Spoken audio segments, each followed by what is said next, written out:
Okay, so here is a review of some of the games I play quite a lot on my computer because I have a shit computer, to put it lightly. The first one is Trackmania. Trackmania is a very, very, very good racing game that's kind of styled on the old Whiplash kind of games. It makes you feel like you're playing with Hot Wheels cars. If you play Mario Kart, then it's like that, but with a lot higher graphics. You can do benchmarking on it, which is quite useful. But not a lot of people do. Everyone just kind of runs it at whatever setting they want. Most computers nowadays will be able to run it maxed out. I can't run it maxed out, but it's not on lowest. It's kind of on weird settings, so no anti-aliasing, so it kind of looks a bit weird. But to experience the graphics best, you need a pretty good computer, and you will be pleased. There's lots. It's single player. Against time. There's no real opponents because you just drive through them like ghosts. You can go against your own time, you can go against competitors' time on the internet. You were given a world rank, and I don't know who is number one. I would love to see who's number one on this game. It is fantastic. You do go on this whole leaderboard, but you do have to sign off. It's one of the downfalls. But it's pretty safe to sign up, so I've never had any problems. They don't give you any emails, which is quite useful. They give you an option in the game.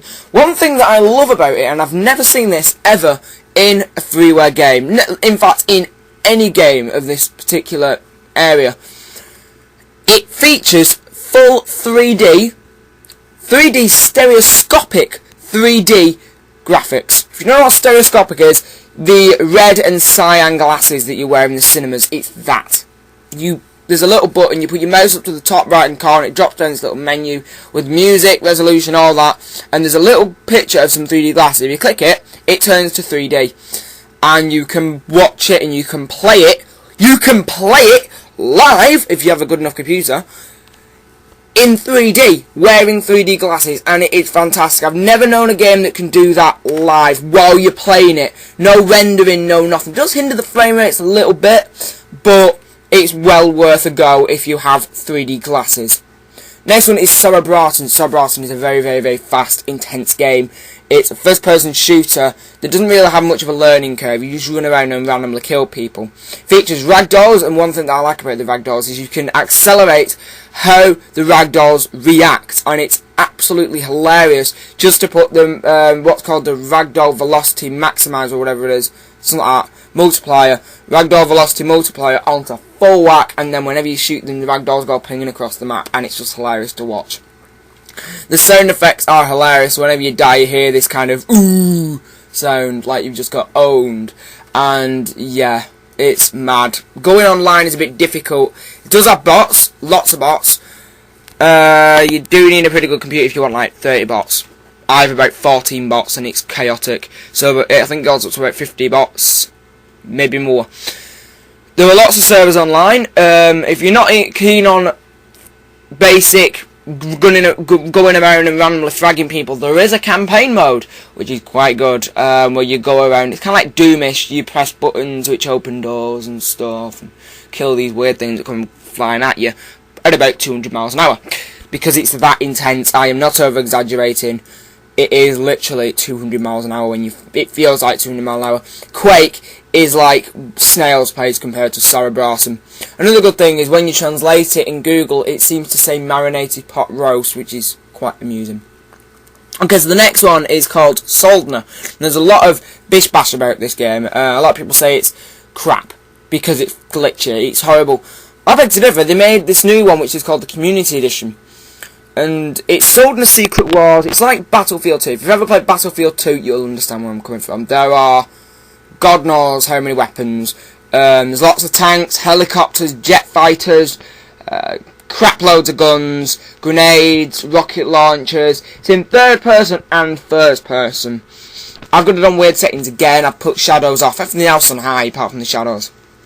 And you go around, it's got nice water, you can go around in boats, you can go around scuba diving, and it's quite tactical, and you just run around these big maps. It's like Armour 2 maps. It runs on quite low spec systems, which is quite useful if you want to have a bit of a LAN game against some of your mates, because it does support LAN. Multiplayer wise, it's not that good. There's not a lot of people playing it, and the people who do play it are usually foreign. A lot of them are German or Russian, because it's mainly aimed at German and Russian people.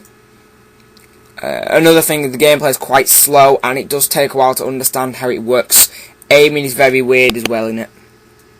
Okay, next is Warsow. It is pronounced Warsow, not Warsaw.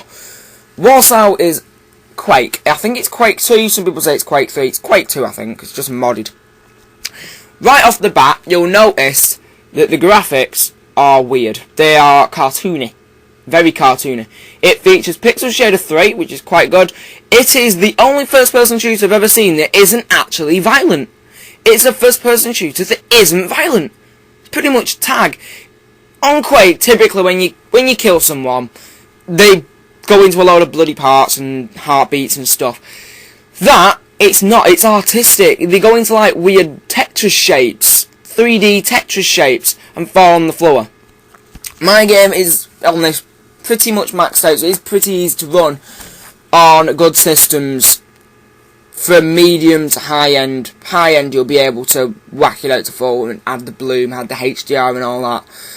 But really, it's just fun just to run around and just randomly kill the bots. Again, multiplayer, because it's Quake, there are crap loads of people on the multiplayer menu. There are lots of mods you can get for it, which download with the maps on the servers. It does take a bit of a learning curve. There is what's called bunny hopping, which isn't what a lot of people think, which is where you just go at the same speed. If you right click, which is sprint, and then hold down forward in the spacebar, you go leaping forward and you accelerate over time, and the longer you do it, and you could get like accuracy points and godlike and all that when you hit people. I tend to go around with a lightning gun and bunny hop around the maps and frag people. And the next one is called IO Urban Terror. It runs on the IO Quake engine, which is the open source engine of Quake 3. Again, right off the bat, you'll notice something very weird, and there is something very different about this game. I've never seen this in something that's free, let alone Quake. This is a first for Quake. Quake is like Warsow, it's like Open Arena, which we'll see later, which is high, fast, all that, yada yada yada. This isn't fast at all. This also features something that I've never seen in a Quake game, which is called recoil. Yay, reloading your guns. You actually have a reload animation. One thing that feels a bit clunky, it feels a bit brickish. It feels as if the characters know what they're doing, and it's not like Battlefield 3 where the guns are swaying about all over the place and you don't know where you're aiming. The graphics are quite weird. Another thing that I like is when you shoot someone in the leg or in the chest, they don't turn into a bunch of gibs, but they bleed, and you'll see blood trails. And if they don't patch themselves up, they will die, and you can get a point from that. However, it also works against you. If you get shot and you're bleeding, you don't patch yourself up, and you just wander around and you're bleeding, you will die, and they'll get a point. Whoever shot you and made you bleed will get a point, even if they didn't shoot you and kill you. There's lots and lots of modern guns. It's pretty violent, but not too bad.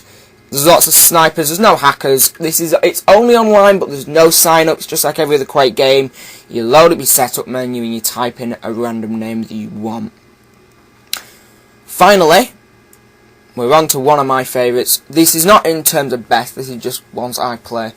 This is probably one of the first ones I ever got that got me used to Quake. It was the first real graphical game I got, and it is Open Arena.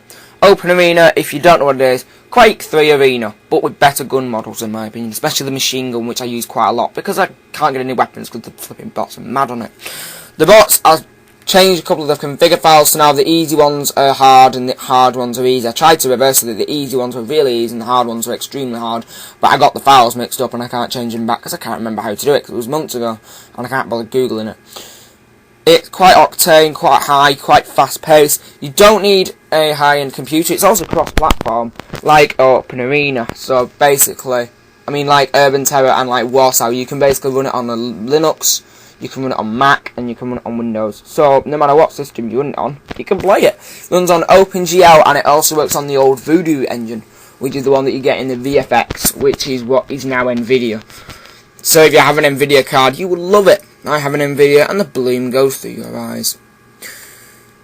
So, that's all the games I play, really. Thank you for watching my review.